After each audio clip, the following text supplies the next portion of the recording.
podcasts. The Profile.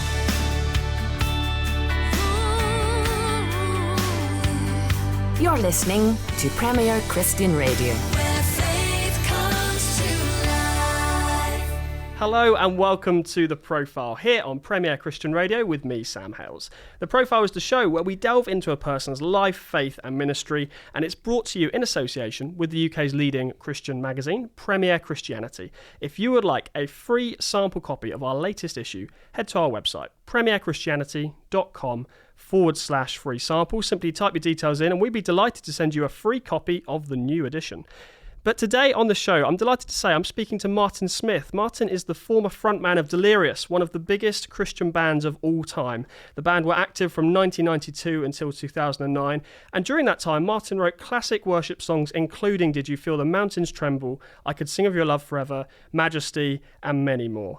Now a solo artist, Martin's latest album is Love Song for a City, live worship from across the globe. Martin, welcome to the programme. Hey, thank you for having me. It's great to be here. It's wonderful to be able to sit down and chat. There's so much I really want to delve into. Let's start with the new album, though. Congratulations on this coming out. This is Love Song for a City. Thank you. This has been a long time coming for you, hasn't it? Yeah, it's probably been about a couple of years coming. And, it's really an amalgamation of 2 or 3 years of touring, going to different cities across the world with my band. And we started to record everything we were doing. So we would take a mobile setup on the road, maybe get a song everywhere we went, and then we'd take the best of all the moments and then we pieced it together to give you the record that you can listen to now, Love Song for a City. As you listen back to it, I wonder, does it remind you of some of the places you've been? It's something like 20 different nations, wasn't it? Yeah, I mean, cities like Sao Paulo, amazing. You've got Brussels in there. You've got amazing. Like Sydney's in there. Cape Town, Joburg. I can't remember, but it's just a little snapshot of what's going on in the world, and great to be able to present that in a whole record. And do you pick up on some of the kind of distinctives on different expressions of Christianity around the world? Are there things to say there? Is a worship night in Sao Paulo very different or very similar to Sydney, for example? Yeah, people ask me that a lot. Is it different where you go? And it definitely is. For example, if you go to Colombia, the minute you walk on stage, people are absolutely passionate, desperate to worship God. Maybe certain places in the UK or America, it takes time to warm people up, So generally, and this is not an economic comment, but generally where there's less wealth in a city, that's where people are more passionate. And it's quite sad in a way, but you go to India or Africa and people just, you light the match and it just explodes. I guess what some people may not know about you, but is very clear if you listen not only to this record, but some other Delirious back catalogue, is you can speak, or at least sing, in Spanish. There's a couple of instances of Spanish, isn't there? Can I just set the record straight for once and for all, is that I cannot speak Spanish, all right? But you can sing in Spanish. I know a few little words, but I've learnt a few songs in Spanish, but I do need a few crib sheets on the floor to help me. Jesus Only You, which is a brand new song. There's a piece in the middle of that song from Colombia where I do sing in Spanish, and you can hear the crowd sing along. It's beautiful, actually.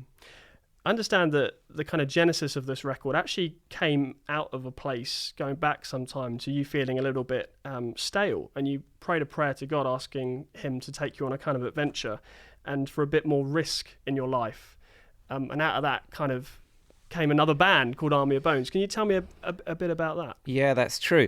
I mean, the great thing about the world that I'm in, of course, it's mostly, faith based songs that I write, songs for the church, songs for people to sing on a Sunday morning, and there's nothing wrong in that. But of course, your whole world evolves around that system, that institution, that vision. For me, and those that have known my work for many years, there's always been that heart to push out, to not see that there are any walls between us and the world, to open up the walls, open up the doors and let the music play. So this was bugging me again, after lots of years, and I just thought, what I really miss is doing some of those gigs or concerts outside the church in normal little clubs or theatres or whatever it is. And so at the age of 46, I started a new band called Army of Bones. Great thing about it was very organic. It's the same team that were coming out with me on all the worship stuff.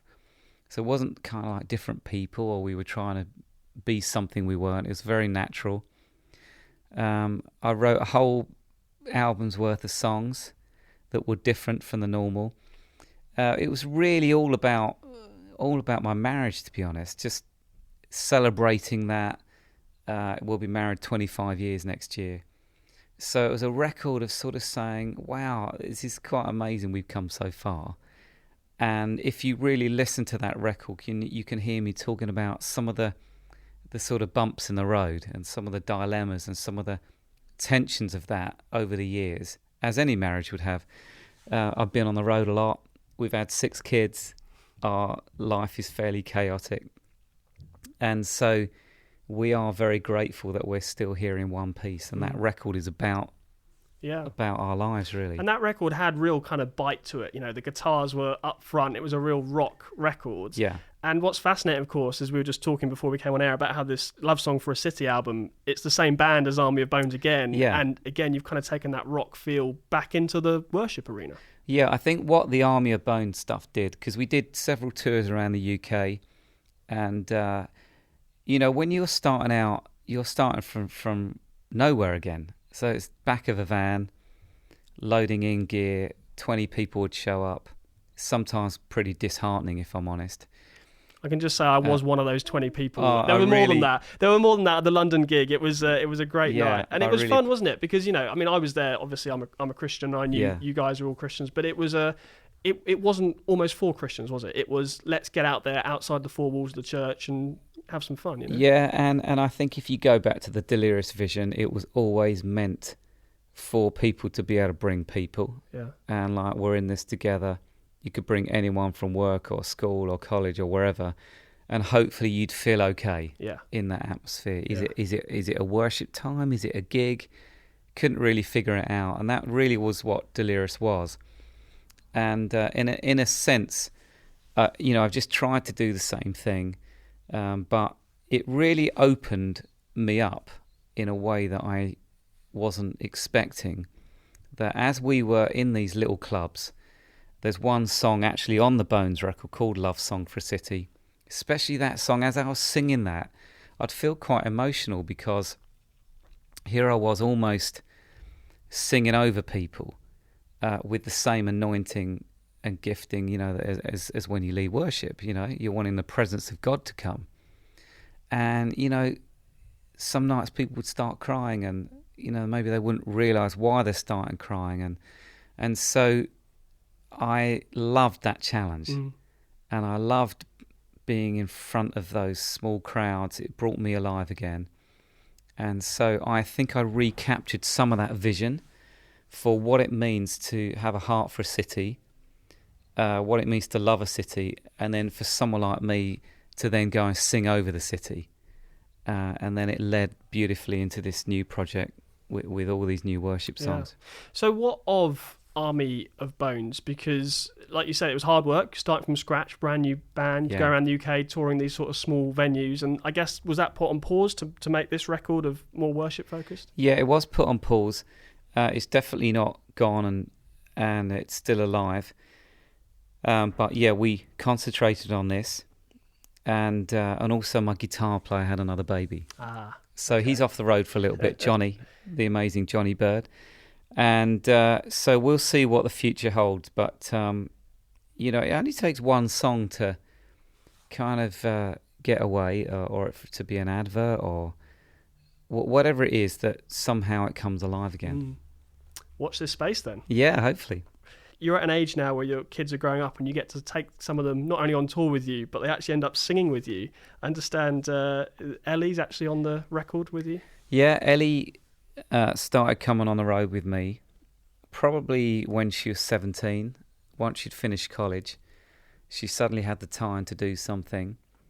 And so she came on the road and started growing in that, and she's got a great voice and, great heart as well. So that's been a really nice season. So yeah, she's on this record. She sings a couple of solos. And obviously she's the eldest of 6. She's now married, and she's now called Ellie Linebear, and she's now making a record for Provident Records in Nashville. So it's amazing to see how God's blessed her life and blessing it. And did you ever kind of hope or expect that some of your kids would go down the music road like yourself? Well, I don't think we sat down and said this is like the plan. I think we've hopefully been parents that have let them get on with it. You steer them a little bit, and you just find though that music's in their blood somehow. They've been surrounded by so much music. They've been on the road with us as kids several times over the years, and so it's kind of in them, but no pressure. Whatever they want to do, they can do whatever they like. Sure. Well, we've already started talking about your kids, but here on The Profile, we like to go back right to the beginning of a person's life and hear some of their testimony. So for you, growing up, did you grow up in a Christian atmosphere? Yeah, I did. My mum and dad are great people. They are Brethren Church people. So that was what I was brought up with. Very small congregation of like 100 people in a small chapel in the middle of a housing estate, and my dad was one of they called them elders, one of the leaders. But none of the guys were full time. They all have professional jobs, and then in their part time they'd run the church and run the youth work. My dad was very dedicated to that, and my mum. But so I wouldn't look back and say it was the liveliest of church upbringings. Do they sing Delirious songs or not so much? I don't know, actually. I think they banned them from their house. But, so yeah, they're great people, and there weren't really things like Hillsong growing up, or Audacious Church, or St. Peter's where I am in Brighton. So the church has come a long way in the last 20, 30 years. I'd love to talk a bit more about that, actually, because Les Moyer sat in that chair last year, who I know you know well, and he authored this book called The Missing Jewel, which I think you wrote the foreword for, actually. And The Missing Jewel is this phrase taken from A.W. Tozer, who said that worship was the missing jewel in the evangelical church. And Les really makes the argument that since Tozer wrote those words, there's been an explosion in what we kind of now call modern Christian music. And you look around, and there's, whether it's Delirious, whether it's your songs, whether it's the Hill songs, this has all exploded in relatively recent and modern times. And I guess you've been a part of that. Was there a moment in your life where you kind of had that realization that, wow, this is a new movement, really, that's being birthed partly through what you're doing? Yeah, I'm very privileged and honoured to be part of that in a small way. I mean, really, you go back to Graham. Really, Graham Kendrick. Yeah, Graham Kendrick, in my opinion, would be he's the granddad of the whole movement. Shine, Jesus, shine, make way. Just brilliant songs, very well crafted songs. And you see Graham now, and he's the same now than he was 40 years ago. He's not changed. Very humble guy. And so I think that we rode off the back of this sense that you could take worship music into a bigger arena, because he was doing Spring Harvest, he was doing Make Way marches, and songs like Shine Jesus Shine, they had a size to them. They were meant for 6,000 people in a big top singing them. And I was 13 years old when I walked into one of those big tops. Graham was leading, and I felt that electricity run through my body. growing up in a brethren church, not knowing much about the Holy Spirit, not having a framework for it, but just knowing, whoa, whatever that is up there, I would love to do that. So I think he's the guy. And then, of course, Matt and Tim Hughes, several guys like that come along and then just keep taking it to the new generation. And Soul Survivor has played a big part in that. And it's amazing. And of course, Hillsong, as you said, and Elevation Church and Mosaic Church, and it goes on and on and on, doesn't it? Yeah. And sometimes now when I listen to that Hillsong Young and Free record, I think, wow, what an amazing privilege to see this in my lifetime. How far this has come, where it no longer kids would be embarrassed to play the Christian records. Yeah. Certainly I was as a kid.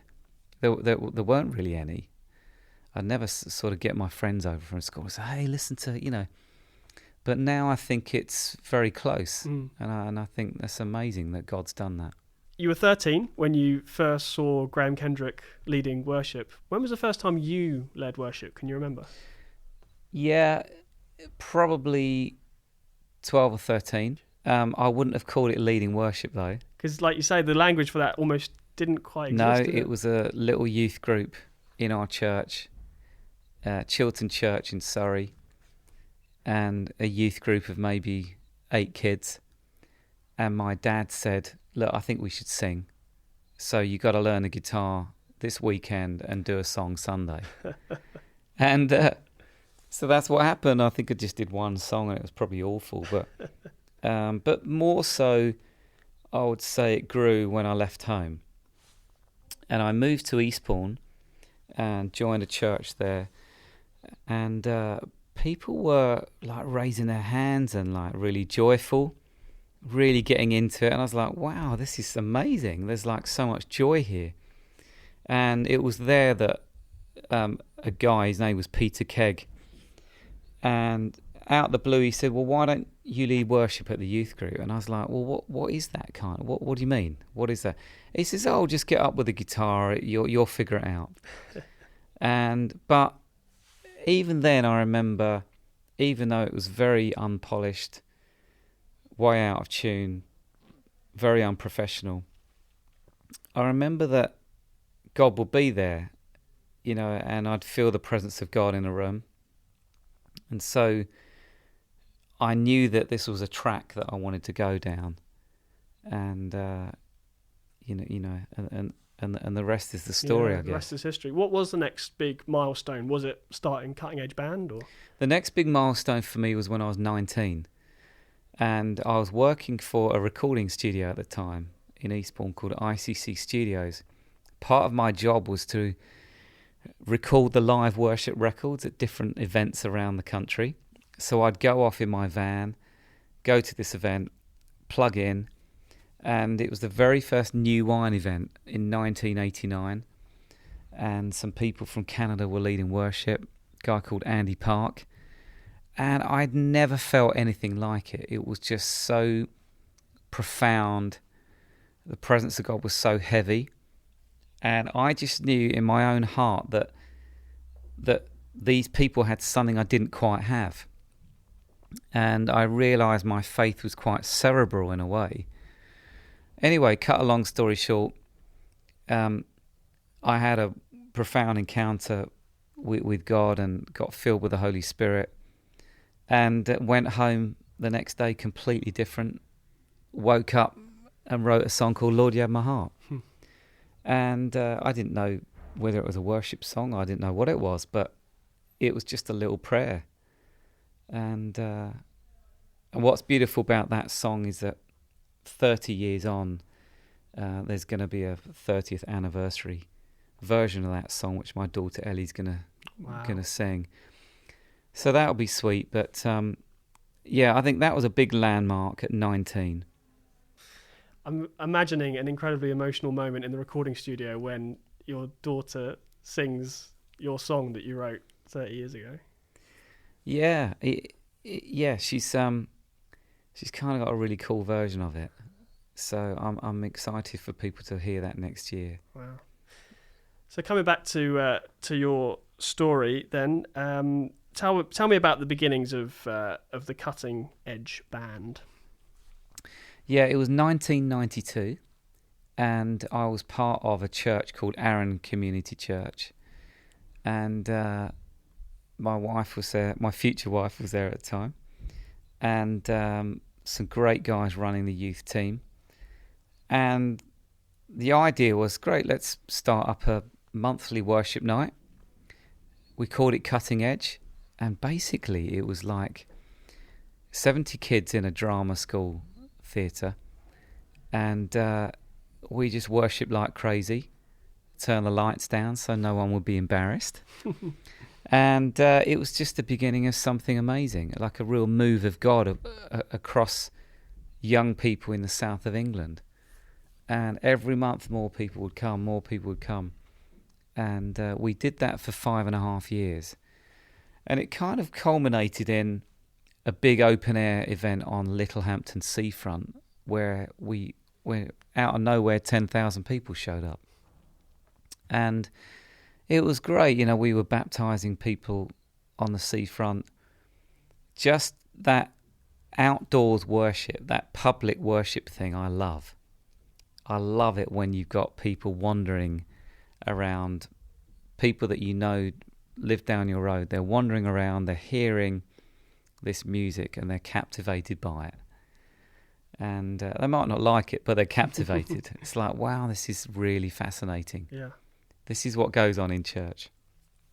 So, yeah, that was a key time for us. And effectively, the music team that came out of that monthly event turned into the band Delirious. Yeah. And you faced that moment where you kind of had to take a big step of faith in saying, we're going to do this full time and be a band. Oh, it was massive, yeah. And I can see at why. At a time when Christian bands didn't really. Yeah.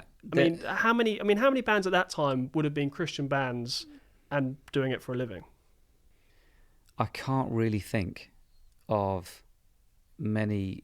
There was one band in America called Violet Burning at the time that I can remember. You had your Newsboys, DC Talk and stuff like that. But it wasn't 5 families. No. I think that's what people don't know completely about Delirious. It was 5 married couples and 17 children. Plus our manager had, he was married and had loads of kids as well. So you're talking about doing something that supports all those people. So it was a complete miracle. And we decided to set up the business together and to really go into it together rather than kind of the singer and his band. It was like, no, come on, we're going to do this together. We're going to throw our lives into it. And I think God blessed that, and we were always able to provide. It was an amazing miracle, really. Mm. So Delirious begins, and as you say, the kind of rest is history. And obviously, we don't have time to go through all the ins and outs. But just now, looking back on that time, because we're actually now many years since Delirious disbanded, are there a few memories that you still sort of find yourself thinking about from those days? Are there recurring memories that come up of particular poignant times in the Delirious journey? Yeah, there are several great memories. There was one of our first gigs in America was in a little nightclub called the Roxy, downtown LA. It was rammed with, 600 people. The air conditioning had broken. So you can imagine Los Angeles wow. in really hot. It's the sweatiest thing I'd ever done. And but again, it was that outside feeling of, we've got this music that God's given us, but we're outside the walls of the church. And that really was the vision. It was like, we are on the streets doing this. Mm. That was an amazing memory. Places like India, Cambodia, Africa. I remember an amazing time in India. We were going to play a big concert that night. I think it was Mumbai. And we went out during the day to visit one of the projects that the local organisation was supporting financially, one of the charities. And this was in the red light district in Mumbai. So it was a little bit of a journey through all the streets. And we came across this ramshackle sort of hut with probably about 30 women in and about 70 children. And this project was looking after all these kids. Anyway, all these women are involved in the sex trade. So, pretty sad, demoralising, but beautiful children, no dads about. And so this, trying to look after these mums, give them support. And, some of the stories were pretty horrendous. Yeah. There was one girl there that caught my eye, and we eventually tried to sort of bring her back to England and maybe, adopt her, but it didn't work out. But what I'm trying to say is that night we brought them on a coach from where they lived to the venue. I mean, they've not been to the end of their street, these kids, let alone into the city. I think there were a couple of 100,000 people in the field, and I just remember at the end of the night getting all the children up and their mums, and just them joining in with us, dancing, and you could see their eyes light up. Their children were loving it. You got these women that have got, in the eyes of a lot of people in that front row, living shameful lives, but they're on stage with us, dancing and singing, and I got a bit of a glimpse of heaven that night, and I will never ever forget that. You're listening to Premier Christian Radio with me, Sam Hales. It's The Profile this afternoon, where we sit down with a different person every week to find out more about their life, faith and ministry. You've just heard the first part of my interview with Martin Smith, the songwriter, worship leader and former Delirious frontman. There's lots more to come from him right after this. Premier Christianity Magazine. In this month's issue, You just tell the love of Jesus, how he died to save us all. Bishop Michael Curry preached up a storm at the royal wedding, with his message being described as fiery, passionate and raw God. But what was it like to be Bishop Curry on that day? How has he handled the fame that's followed? And what would Jesus make of our royal family? In the latest edition of Premier Christianity Magazine, we ask him. Plus, discover how Christians all over the world celebrate the festive season in our brand new December issue. for your free copy, visit premierchristianity.com/free sample. Good news, we've slashed the cost of subscribing to the UK's leading Christian magazine. Now you can read news from a Christian perspective and interviews with fascinating leaders for half the normal price. That's 12 issues of Premier Christianity magazine for less than £20. Plus, take out a subscription and we'll enter you into a prize draw to win £200 worth of new Christian books. There's never been a better time to subscribe. Go to premierchristianity.com/subscribe. The Profile.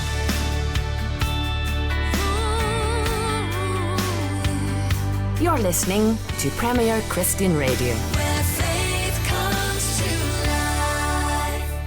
Hello and welcome back to The Profile here on Premier Christian Radio with me, Sam Hales. My guest today is Martin Smith, the former Delirious frontman, worship leader, and so much more. Let's find out more about Martin's faith journey and some of the things that he's passionate about. Here's part 2 of my interview with Martin Smith. I wanted to talk about one of the final projects Delirious put out, Kingdom of Comfort, because that album, a huge part of that was recognising injustice. The opening lines even of that record, save me from the kingdom of comfort where I'm king, from my unhealthy lust of material things. Later on, Our God Reigns, my Chinese takeaway could pay for someone's drugs, highlighting the kind of injustice around the world. Tell me more about how that kind of revelation came about for you, and really for you as a band, I think, because that was quite a powerful, that album was making a very powerful point. Yeah, it was a really big time for us because we had started travelling to, I would say, some of the more 2/3 world nations, some poorer countries, and with a preacher from America called Joyce Meyer, who's an amazing lady. And so we were one minute we'd be on stage, another minute we'd be on a rubbish tip in Cambodia with 100 kids just trying to fetch rubbish out of the dump to make a living. Just disgusting, heartbreaking stuff. And I think it really affected us very deeply. And I think a culmination of those trips, I remember getting back in the studio and Stoogie turning his amp on, and just the sound of his guitar through that amp, it was just India. It was just like, it was like a heart cry of, yeah, we've got to do something about this, So, that's the amazing thing about music. It does, what gets into your blood comes out in your music. You can hear it on that record that we were asking big questions. Yeah. Well, I mean, some people will kind of critique worship leading or big events, and they'll say things like, well, it's wonderful to see Christians raising their hands in worship and being so passionate, but what happens when the music stops? Are we actually living out our faith in such a passionate way day to day? It's one thing to sing a song, right? Another thing to save someone from a rubbish tip in the third world. Yeah, of course, and I guess that's the great challenge of the Christian faith, is that we do believe that God can do anything, but also He's expecting us to do it as well. So it's a mixture, isn't it, of so many stories through the scriptures of God commissioning people to do things. Here's an assignment. I want you to rebuild the walls of Jericho, or I want you to walk through the Dead Sea, or I want you to, there's so many stories, but then we have to get up off our butt and actually do it. And that's the bit that's hard, because that is uncomfortable. And so, that's the thing that we all have to work out for ourselves is there has to be some sense of danger in our life, to keep us alive. And that was partly one of the reasons for doing the Army of Bones project. It felt a bit dangerous, and, this could sink everything, but, you've got to keep getting out there in front of people that would never come to church.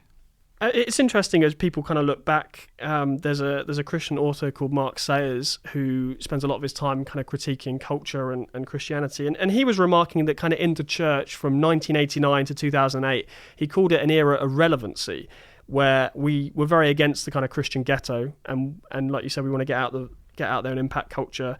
And Mark talks about a band like Switchfoot in the US who kind of reached a level of cool and crossed over a little bit. And you guys did here as well. You crossed over into the mainstream. It was Deeper that went to number 20 in the charts.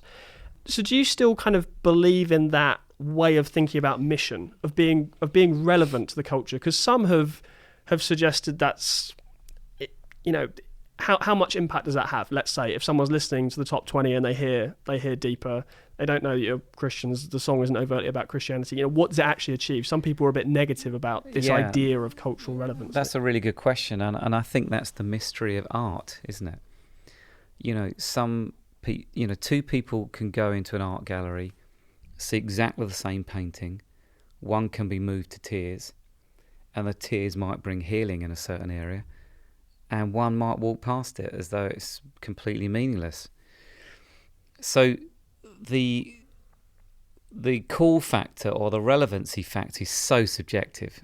What's cool to me might not be cool to you. What's relevant to one part of culture is completely irrelevant to the other. And so as when you get onto music, it's the same. So I don't think you can be cool enough. I don't think you can ever be cool enough to kind of, in essence, be cool. You just have to be yourself and be authentic. And hopefully in that God might use you, You're just hoping that the things you bring to the table, God might be able to say, great, I can use that. Yeah. But, you've got bands like U2 over the years who have had a huge impact on culture. And the cynics would say, well, but has it grown the church? Well, in a sense, that's the wrong question to ask. The question to ask is, has it brought comfort to people? And I would say absolutely. It brings comfort to the soul. Great art keeps your heart soft. And when your heart is soft, then that's when God can move in and speak. And he can touch your life. If your heart is made of stone, it's hard. It's hard for God to deal with that. So, and I would include a lot of mainstream stuff. There's some great music out there that keeps the heart soft. It might not necessarily come out of church people, but it's equally as important. Yeah. And we must give value to that. Yes. I confess I didn't have you down as a Stormzy fan, but I understand you've been enjoying some of his work, for example. Yeah, I do love that record. It's brilliantly put together. Gang Signs and Prayer, and I went to the show at Brixton. Yeah. And I was captivated by it. He's a leader, and he's definitely understood that he's got a high calling. It's not just about his music, but I think he understands that he's on the planet to do something very significant. And we'll see what happens. Yeah. Do you are you sort of thinking more about raising other musicians up? Whether they're worship leaders or whether they're Christians who want to go into mainstream. Is that part of day-to-day life for you now in trying to encourage others to come through and learn from you and take it further? Yeah, well, I'm not sure they can learn anything, but I am intentional about finding people with that heart and just trying to be a friend, trying to be an older brother or whatever. And if I can help in any way, that's great. But the key to it is not trying to find people that look like you or sound like you. I think that would be very easy to sort of, what I need to do is find the next sort of worship leader, acoustic guitar player, white guy. That's who I need to mentor. But it's really about finding people who carry the fire. It's carry that fire for God, fire for their cities, fire for culture, and just trying to be people's friends. You mentioned before when you first started leading worship, you said you said very humbly that you sure it didn't sound very good and it was you're a bit out of tune or whatever. Sometimes when I talk to people who are perhaps a little bit older than me and they talk about worship in the 1970s and 80s, I often hear people say it was amazing, like you just recalled, of how it didn't have to be the best music. Yeah. People weren't the best singers, they didn't know all the chords, and yet the Holy Spirit really turned up in a powerful way. And I just wonder sometimes, it is the danger of where we're at right now that we have got so much amazing, professional, well done music. Is there a danger that some worship teams kind of seek after, well, we've just got to replicate that guitar part and we've got to focus so much on how it sounds and finding the best guitarist in church? Is there a danger we lose the kind of the heart behind it? Yeah, of course. And it's an individual thing, isn't it? It's not a blanket sort of, I think this is happening right now in the church, because there are some people that pursue perfection at all costs, but of course you can never achieve perfection. It's elusive. So what does that really look like? Is it the perfect worship set that ends on time? Is it the lights come up at the right time and down? To someone that could be perfect, but to someone else that could be, I don't really like that. I prefer it to be a bit more lo-fi. So that's very subjective. And then, you go back to that season, and I think the one word that sums it up is passion. You've got a new move of God in the United Kingdom. As you say, 1970, 1980, you've got the house church movement growing outside the established church. Pockets of people around the country just worshipping like crazy, seeing miracles, seeing people healed. I think passion will always rule over perfection. It's not wrong to aim for perfection. And it's not also right to just have passion without a little bit of framework and at least, sort of turn the sound system on and have the mic sounding okay. That's fine. Yeah. But I think that the thing that we sometimes are guilty of now is that church can be a bit consumerist.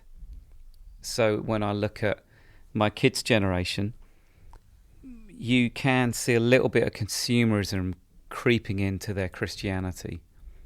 It's like, yeah, I love Jesus, I'm into God, but as long as I like this meeting, as long as I like what's going on, I can do this. But if it's sort of the wrong songs or the wrong vibe, or then I'm not really into that, then there's alarm bells there. Right, yeah. And I think, you should be able to just worship God wherever you are. And train that muscle to just be grateful to God wherever. Yeah. I was really interested to speak to Dan Blythe, who works at Hillsong, and he said something very similar I thought was very profound. And he said that it's a sign of spiritual maturity as we grow that you can worship God in a cathedral with an organ, or you can worship God at a rock concert. And there's a maturity in learning how to, like you say, worship God anywhere. Yeah, and God is omnipresent, and you can find God in anything because there's always good in something, and God is good. And yeah, you find it, don't you? And we're only talking about style, aren't we? The nature of God and the wonder of God will never change. I mean, that's who he is. So you can't change those things. The only things that change are the way we do it. And 35 years ago, you wouldn't have found many drum kits in a church. And now pretty much across the world, every church has got a drum kit. And so it's just the way we do things that change, along with sort of the haircuts and skinny jeans or, flares or whatever. That will always change. But as you say, the maturity is, well, this is who God is. He's Alpha and Omega. And so let's just get down to business. Yeah. What do you do when you're feeling a bit dry spiritually, where you've lost sight of who God is, or when you're finding it hard to praise or to write worship? Are there things that you do that help you reconnect with God and find that passion again? Yeah, personally for me, the dryness comes when I'm a bit overworked, a bit busy. I've taken on a few things that I shouldn't have done, which has sort of sapped my energy. And I'm trying to learn the art of, just doing things that I feel are the right things. But of course, you can never get that one completely right. We do things with good intentions. And I notice personally for me, if I'm in a season where I'm really in the Word of God, that's the antidote for dryness, is just being in the Word of God. It's alive, it's living, it always speaks, and that's the thing that brings you life. It is alive. So, that's a good discipline. Yeah. You mentioned growing up in Brethren Church, and I know you're now in St. Peter's Church in Brighton. And I think I'm right in saying that you've, throughout your life, been in lots of different kinds of churches. And certainly when you've gone around the world and toured, you've toured in all sorts of different denominations. Would you describe yourself as an Anglican, or would you describe yourself as someone who enjoys and doesn't really feel allegiance with any one denomination? Yeah, I mean, I'm being fully respectful here. I mean, I don't think I would refer to myself as an Anglican, but also I don't know many Anglicans that would also refer to themselves as Anglicans necessarily, because I think people's worldview is bigger than that now. We realise that God is blessing so many different movements, churches around the world. Each have their strengths and each have their weaknesses. I think for us as a family, we feel we're part of an amazing local church in Brighton called St. Peter's. And it just happens that it's in a cathedral. But that very same church could also be in a school hall or a warehouse, and be equally as dynamic and strategic. And so, yeah, I think that God's doing an amazing thing across the whole breadth of the church, and it's amazing to see. How does it work when someone like yourself walks into St. Peter's and joins? And, you know, it's not like you're the average punter. I mean, you're someone who's written worship songs that are sung all around the world. Do you sort of turn up and apply for the worship team and, you know, you might get in, you might not? Well, we've got an amazing team at St. Peter's, and it's led by a brilliant guy who I can really say has become a great friend. His name's Paul Nelson, a really exceptional guy. He's in charge of all of it. I think if I tried to run a local worship team, it would last about 2 weeks. Why is that? I think I'd probably forget to book a bass player and a drummer. The admin side of things. Yeah, maybe. I think I'd... Is it true that musicians, generally speaking, are pretty terrible at organisation? It's not completely true, but... As a generalisation? Generalisation, because the creative bit of your brain, to do that well, it can't function at the same time in the administrational realm. You know, they say that when you're creating, you have to flick on a bit of your brain which is purely able to get lost in that, but you're not able at the same time to adjudicate that performance. So that's why you need other people to help you judge how your life is going, or is this a good song? So you need a whole team of people. You need lots of people in your life to sort of give you balance. But there are some very rare people that are administrational and creative, but usually the genius type people, that's all they can do. The creative side is all they can do. Yeah. Fascinating. And the stronger that is, the less the other thing is. So one of the things that St. Peter's is quite well known for, as well as being part of the kind of HTB network, it was planted out of Holy Trinity, Brompton, as one of a number of very successful church plants from that kind of part of the Church of England. Is the other thing it's known for is Bright City, which I remember when that first record came out, I was incredibly excited by it. That seemingly came out of nowhere, just very fresh sounding worship music from the team at St. Peter's, and you've obviously had some involvement in that. So tell me a bit about the Bright City project. Yeah, it's been a great experience actually, because simply at the heart of it was, let's get all the songwriters in the church, and we're talking about, the 17, 18, 19, 20-year-olds, put them in a room. And we would usually do those retreats at our house in Brighton, and we'd eat lots of food and try and write loads of songs. And it was just amazing to see all these brilliant ideas coming out of nowhere. The brief that I remember giving people quite intentionally was, look, don't try and write this so it's going to be sung on a Sunday morning. Please let out of you what is inside of you, and don't try and sort of churchize it and think, if I do this and do that, then it's going to be a church song or whatever. But really let out what's inside of you. And I think you can hear that on those two projects. It's a very young sort of a expression of like, this is amazing, God's alive, and we have no boundaries.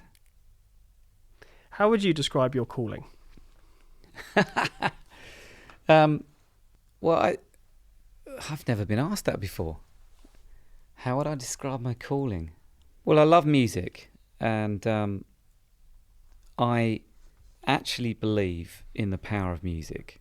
If you go back to 1 Samuel and the story about the shepherd boy David, and King Saul calls him in with his harp, they commission him to play before the king, because he's got an evil spirit that he's tormented by. I think that's kind of me, really. It's I don't have much in my hands, but I do believe that when you play music or you sing over people, that stuff can happen. And so that story is in the scriptures for a reason, and it's there to remind us that actually spiritual music, God music, whatever it is that's blessed by God, it's powerful. You know, that's why the worshippers were at the front line of the army, because there was power in that.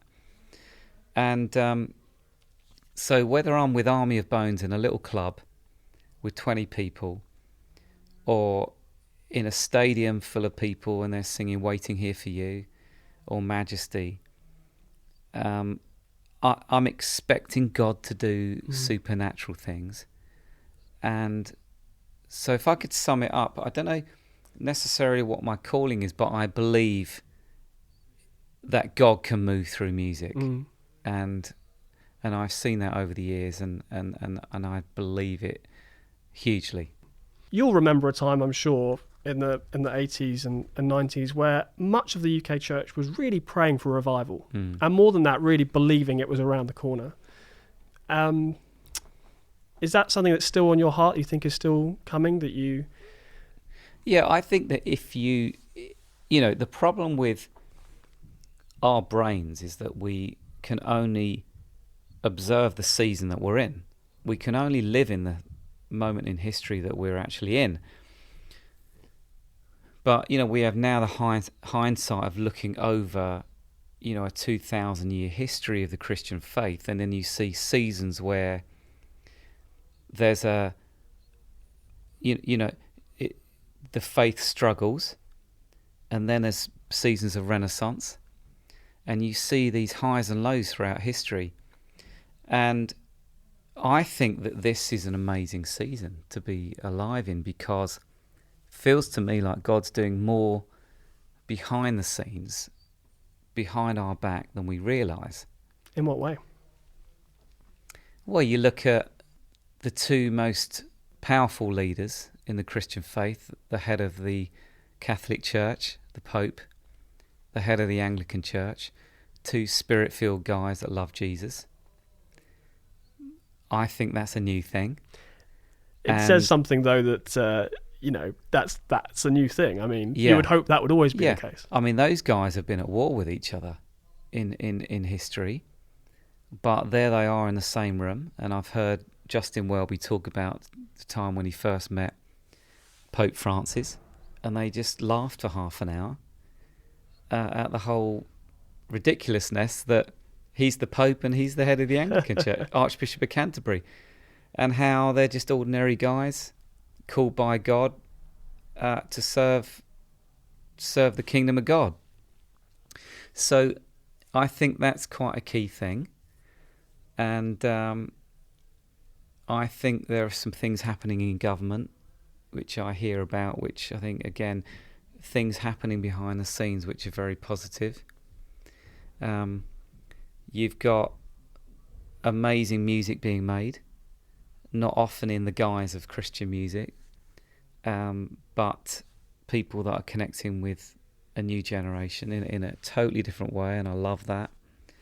I think there's a lot to be hopeful for. I really enjoy speaking to optimists, but I have to play the devil's advocate here and say, you know, less than 2% of the country go to church. Every survey that comes out about faith in this country, almost every survey, seems to suggest decline, certainly decline in traditional denominations like the Church of England. Anecdotally, you talk to people about the size of their youth groups and children's work, and there's a lot of bad news around as well, isn't there? Yeah, of course there is. And it's a very worrying time to be a parent, isn't it? You know, and so we live in difficult times for sure.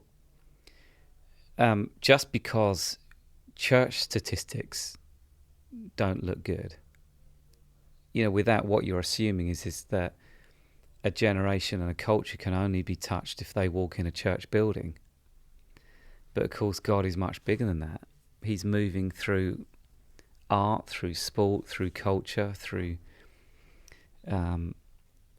so many different things. And that's what I'm saying. That's why art is so important, because it keeps people soft. And what we're praying for is a bigger thing anyway.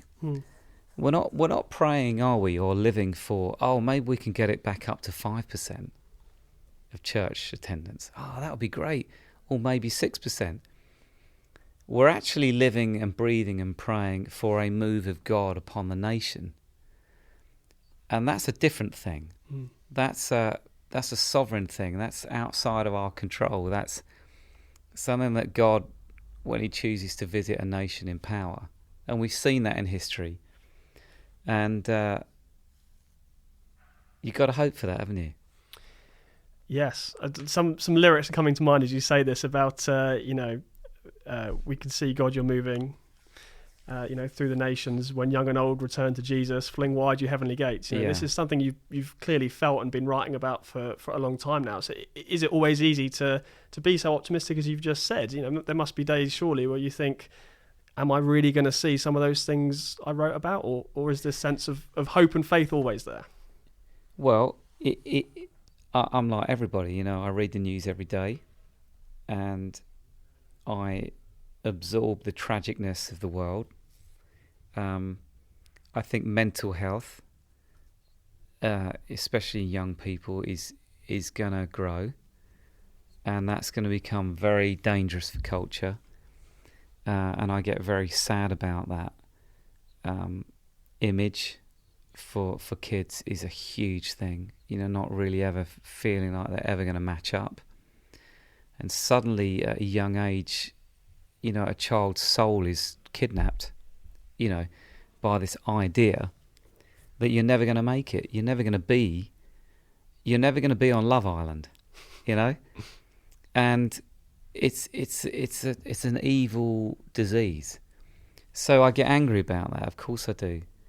But also, you read about the amazing things that Jesus is. And we either believe that or we don't. That he's the saviour of the world. He's come to bring hope and peace. And, he, when he was here on the earth, he did extraordinary things. And you have to believe that he's alive. And he's going to continue to do extraordinary things. So keep going, everyone.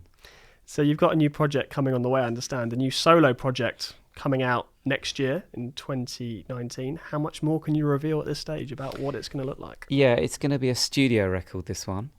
And I'm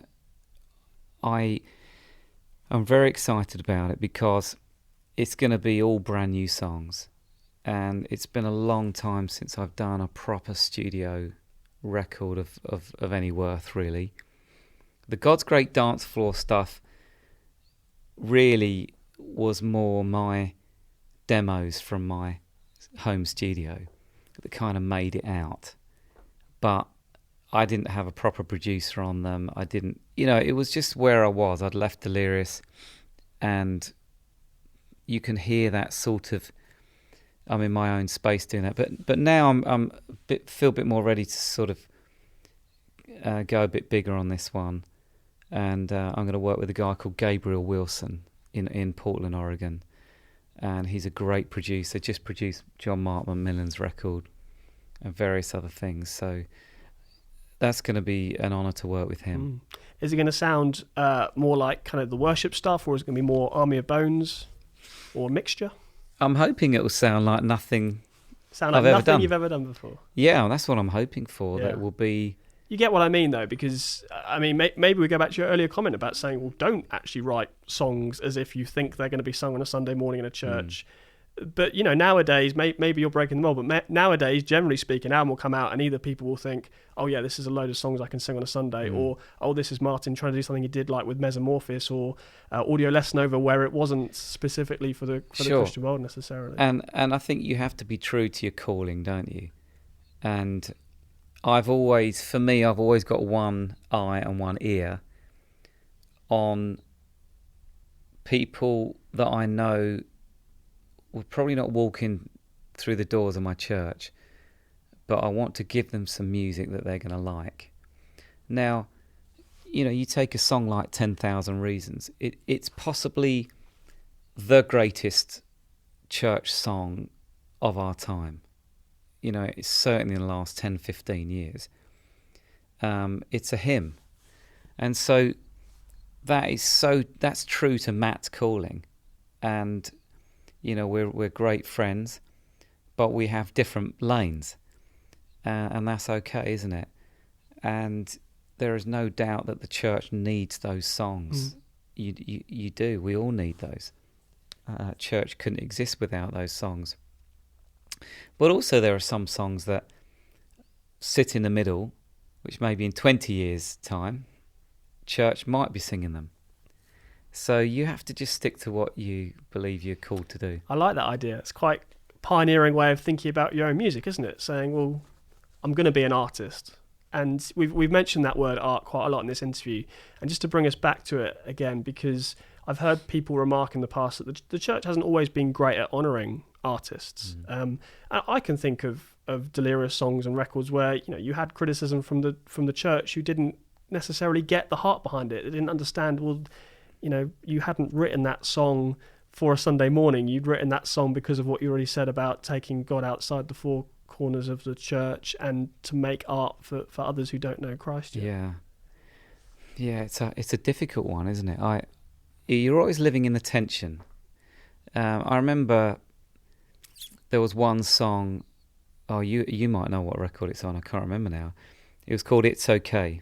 Basically, we were in America and we were doing a show there, and after this, girl came up to us with a friend, very, very sad, looked in a right state, and just basically told us that the week before this girl had tried to take her own life, tried to commit suicide, but she'd been rescued by this friend, and she was at our concert to sort of live to tell the story that, well, I'm still here. And of course she was very moved by the night and had a sense that God was with her. So I remember just looking at this girl thinking, you look like death warmed up, literally, and you're going to need a lot of help and a lot of care. So I remember putting in the line, she's as pretty as hell, and her eyes have no home. And it was for me, just a really poetic way of describing. She was very pretty, very beautiful, but there was a tension there,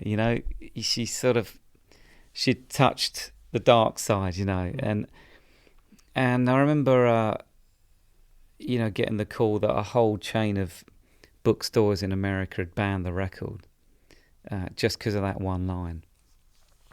But then that song going on to be people's favourites in a lot of ways, and radio played it here in the UK, and of course no one outside the church has an issue, and in fact they're moved by it, touched by it. It's like, oh wow, this is kind of a real thing rather than sugar coated.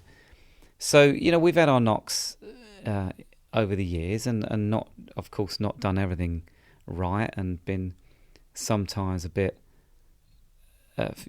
feel like we know it all, but that would be an example of you just can't please everybody. Welcome to my world as a magazine editor, anyone. I know exactly what you mean.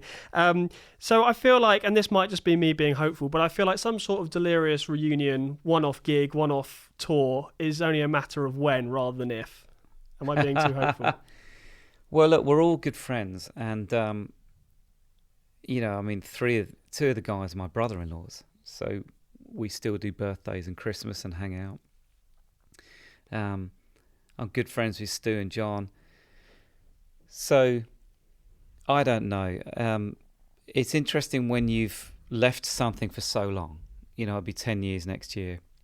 Which is a great excuse to do a reunion tour. Just saying, Martin. And everybody's moved into a new season, a new calling. And I don't know. I think if the right thing came up and it felt like a lot of fun, you never know.